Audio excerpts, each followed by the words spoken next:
Olá pessoal, meu nome é Guilherme Assunção, sou psicólogo, psicoterapeuta e hoje eu estou aqui para fazer esse vídeo de apresentação. Na verdade é um vídeo de boas-vindas. Boas-vindas a quê, né? A esse cantinho aqui que eu estou criando também no YouTube para estar compartilhando com vocês tudo que eu tenho vivido, aprendido, estudado, trabalhado, produzido acerca da temática das pessoas adultas abusadas sexualmente na infância e adolescência. Eu trabalho com essa temática desde 2010 e inicialmente eu trabalhava com criança e adolescente, mas de uns 7 anos para cá eu comecei a me dedicar a olhar, direcionar o meu olhar mais para esse universo das pessoas adultas. Eu sempre falo que o abuso sexual é um grande guarda-chuva que tem uma série de conteúdos, de assuntos, de temática, de áreas que a gente pode estar explorando. E eu escolhi trabalhar com as pessoas adultas não porque é a mais importante, mas é porque é um público que é ainda mais invisibilizado, sabe? Então, não vou falar muito sobre isso aqui não, eu vou estar trazendo os podcasts para cá, então nos podcasts vocês podem ter mais acesso a por que eu falo sobre isso. Mas é isso, eu trabalho com isso desde 2010 e ao longo desse tempo eu passei pela criação de um projeto chamado Revelando C, onde eu estive com outras pessoas, com outros profissionais, e foi um momento muito importante. A gente passou um tempão junto, discutindo, aprendendo, crescendo enquanto grupo, até o momento que a gente começou a oferecer algumas rodas de conversas, palestras, cursos, e foi muito legal assim. Aí veio a pandemia, né, em 2020, a gente suspendeu as atividades presenciais e começamos a fazer um podcast do Revelando C. Quem quiser tem acessar nas principais plataformas. E a gente ficou lá produzindo esse conteúdo e começando a criar essa movimentação de colocar o foco na questão das pessoas adultas com o objetivo de desconstruir o muro do silêncio que existe em volta delas. Então, vocês vão me ouvir falar muito sobre esse termo muro do silêncio aqui. Tem vários episódios do podcast falando só sobre ele e tal. Então, o objetivo do Revelando C era esse. E depois que o Revelando C acabou não continuando, cada pessoa foi se dedicar a fazer algumas coisas e tal. E eu continuei produzindo conteúdo, mobilizando e tal. Até porque eu posso estar falando aqui com vocês que a minha aproximação com a temática e minha dedicação a ela não é somente por um ponto de vista acadêmico, profissional, de identificação, mas também porque eu, Guilherme, também passei por algumas experiências de abuso sexual na minha vida, tanto na infância quanto na adolescência, em situações diferentes, contextos diferentes, assim, e acaba que isso me traz um bocado de experiência. Eu brinco que eu tenho mais experiência com a temática do que eu gostaria, mas acaba que me traz um bocado de experiência e desde esse 2010 que eu venho trabalhando, estudando, então tenho aprendido muita coisa, lido muita coisa e tal. Então, eu não, quando o Revelando C terminou, a gente não deu continuar as atividades, eu continuei com essa movimentação de querer falar, de querer compartilhar, de querer trocar mais. Já realizei alguns cursos também, em parceria com outros projetos e tal. Então, tem muita coisa que eu estou gestando aqui dentro de mim e que já estou podendo apresentar para vocês, e eu acho que isso tem uma possibilidade muito legal de poder contribuir para essa desconstrução do muro do silêncio. O nome do canal aqui é Da Lama à Luz. Esse nome veio de uma poesia que eu escrevi falando da minha experiência, mas de ter sido uma pessoa adulta, de ser uma pessoa adulta que passou por essa experiência. Mas também quando eu escrevo aquelas linhas ali, quando eu leio elas, eu também escuto um número muito grande de pessoas que já passaram por mim, seja nos atendimentos psicoterapêuticos, seja enquanto pessoas amigas que compartilharam isso depois que souberam que eu trabalho com essa temática e tal. Então, essa poesia é muito forte para mim. Depois eu boto ela aqui também. Tem um episódio de podcast que fala só sobre ela. Então, mas quem quiser também acessar meu Insta, vai ter aqui também a descrição disso. E essa poesia é muito forte para mim. E o Da Lama à Luz, para mim, materializa essa intenção da gente poder reconhecer esse muro do silêncio, poder reconhecer as dores, os sofrimentos, toda essa lama que é mexer nesse passado de tantas coisas difíceis e tal. Então, é olhar para isso tudo, mas sem esquecer que a gente faz isso apontando para um lugar um pouco mais luminoso, um pouco mais esperançoso, um pouco mais realizador. O Revelando C já trazia um pouco desse nome, né? A ideia do Revelando C é isso, não é revelar somente as dores, o sofrimento e tal, as feridas, mas é revelar o ser da pessoa que estava aprisionada nesse passado. Então, já tinha essa intenção lá quando eu criei esse nome, mas também, aqui no Da Lama Luz ainda fica mais explícito. Fica mais explícito a gente poder pensar como é colocar, olhar para essa lama colocando o foco que é possível contra a luz.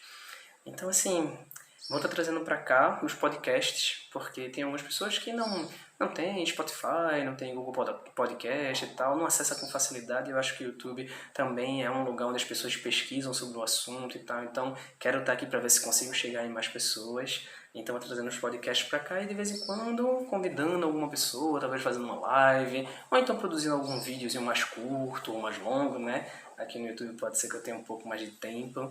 Então é isso, pessoal. Assim, estou querendo trazer essas informações para cá para poder difundir um pouco mais esse conhecimento. Difundir mais esse conhecimento para que a gente possa entender que existe um número enorme de pessoas, eu falo isso nos podcasts, existe um número enorme de pessoas adultas que passaram por essa experiência nesse passado, mas que elas vivem em segredo, elas vivem em silêncio, elas vivem isoladas. Sempre gosto de dizer que não está escrito na testa de ninguém que a pessoa passou por essa experiência. E diferente de outros grupos minoritários, alguns grupos que as pessoas se juntam e se reconhecem e digam: eita, ali tem uma pessoa igual a mim, seja pessoas negras, seja as mulheres, seja o movimento LGBTQIA+, enfim.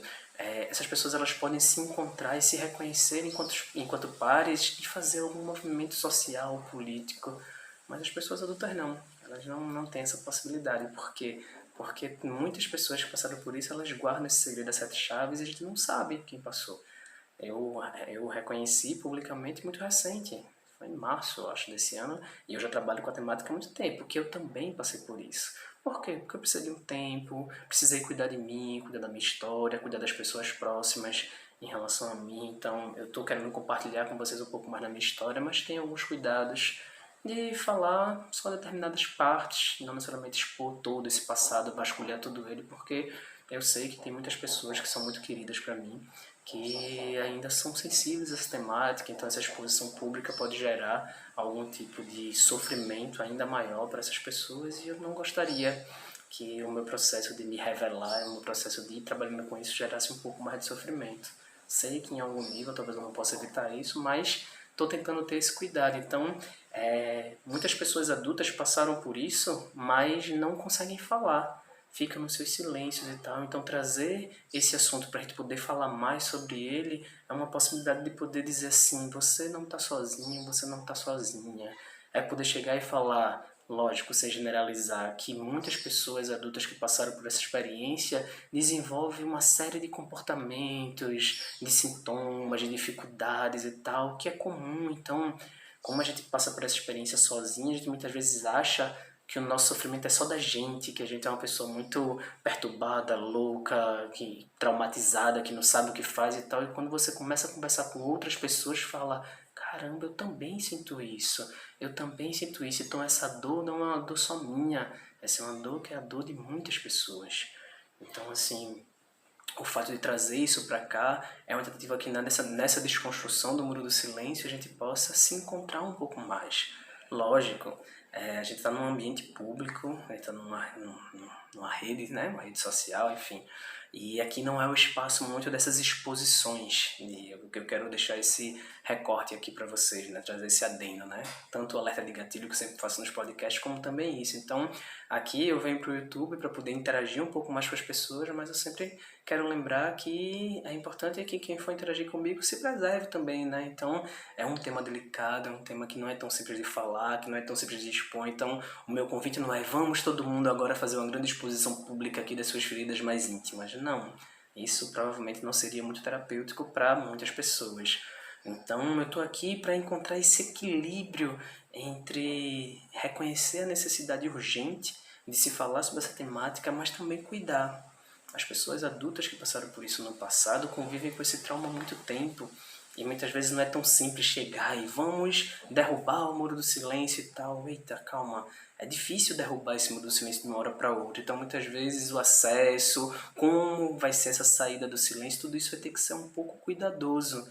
Então, acho que eu sou um pouco preciosista nesse sentido, mas prefiro pecar por excesso de cuidado do que por deixar: não, a gente pode falar aqui, expor aqui qualquer coisa e a pessoa vai ficar bem porque dá um alívio falar.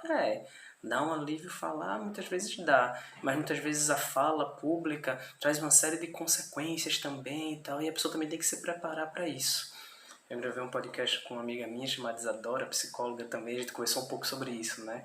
Meu compromisso aqui não é dizer para as pessoas não falem, continuem no seu silêncio e tal, porque isso é mais seguro para vocês. Eu acho que se cada pessoa que passou por isso quer falar sobre isso e decide de alguma forma expor, a gente só tem que encontrar formas cuidadosas para isso. Então não sou nem do tipo assim, tem que falar de qualquer jeito, e também não digo tem que ficar em silêncio. Temos que pensar em formas. Temos que cuidar para que essa saída do silêncio não tenha que ser mais sofrida do que já tem sido ao longo dos anos, né? Mas enfim, já estou adiantando um bocado de coisa que talvez eu nem fosse falar muito aqui, porque já tem os podcasts que vão estar chegando e outros vídeos, mas queria trazer um pouco sobre qual é o meu objetivo, alguns cuidados que eu quero ter aqui também e tal, para que você que vem aqui me acompanhar, que você possa se sentir segura e possa cuidar de você também no acesso a esse conteúdo que é tão importante, mas ao mesmo tempo tão delicado, tão sensível, tão, de alguma forma, difícil mesmo assim. Temos que cuidar desse acesso também. Então é isso, pessoal. Estou por aqui e quem quiser curtir aqui, se inscrever no canal e tal, e compartilhar com outras pessoas, a ideia também é essa, que o compartilhamento seja também mais fácil, né? Então compartilhar com outras pessoas que possam se beneficiar e começar a acessar esse conteúdo. Eu vou estar trazendo muita coisa aqui para estar compartilhando com vocês, tá bom? Então é isso, sejam bem-vindos, bem-vindas, bem-vindes e vamos junto nessa desconstrução.